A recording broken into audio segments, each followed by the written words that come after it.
നിലമ്പൂരിലെ പോരാട്ടം ഇതുവരെ നടന്ന ഉപതെരഞ്ഞെടുപ്പുകളിൽ നിന്ന് വ്യത്യസ്തമാണ്.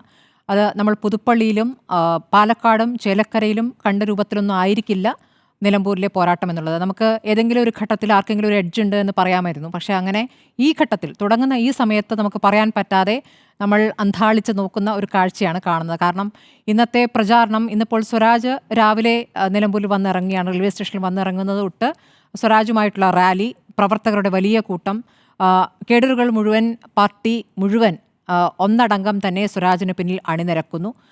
മറ്റ് അഭിപ്രായ വ്യത്യാസങ്ങളുണ്ടെങ്കിൽ എല്ലാം മാറ്റിവെച്ച്, കാരണം പാർട്ടി ചിഹ്നത്തിൽ പാർട്ടി മത്സരിക്കുകയാണല്ലോ. അപ്പോൾ സ്വതന്ത്രരെ പരീക്ഷിക്കുന്നില്ല എന്നുള്ളത് തന്നെ നിലമ്പൂരിനെ സംബന്ധിച്ചത് പ്രത്യാശ നൽകുന്ന, പ്രതീക്ഷ നൽകുന്ന, അവിടുത്തെ പ്രവർത്തകരെ സംബന്ധിച്ച്, അവിടുത്തെ സഖാക്കളെ സംബന്ധിച്ച് സന്തോഷം നൽകുന്ന ഒരു കാര്യമാണ്. നാട്ടുകാരനായ സ്വരാജിനെ തന്നെ അവിടെ നിർത്തിയിരിക്കുന്നു എന്നുള്ളത്. സ്വരാജ് 3 മാസമായി അവിടെ തെരഞ്ഞെടുപ്പ് പരിപാടികൾക്ക് ചുക്കാൻ പിടിച്ച് അവിടെ തന്നെ ഉണ്ടായിരുന്നു.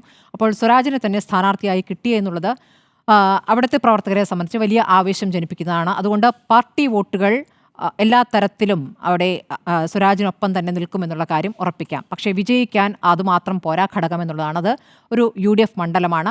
ആ UDF മണ്ഡലത്തിൽ ആര്യാടൻ ഷൗക്കത്ത് എന്ന സ്ഥാനാർത്ഥി വരുമ്പോൾ ഉണ്ടായ കോലാഹലങ്ങൾ നമ്മൾ കണ്ടതാണ്. PV അൻവർ എന്ന ഘടകം ഒരു പ്ലസ് ആകും എന്നാണ് UDF കരുതിയിരുന്നത്. പക്ഷേ ഇപ്പോൾ പ്ലസ് ആകുന്നതിന് പകരം മൈനസ് ആകുമോ എന്നുള്ള ആശങ്കയാണ് അവിടെ നിൽക്കുന്നത്.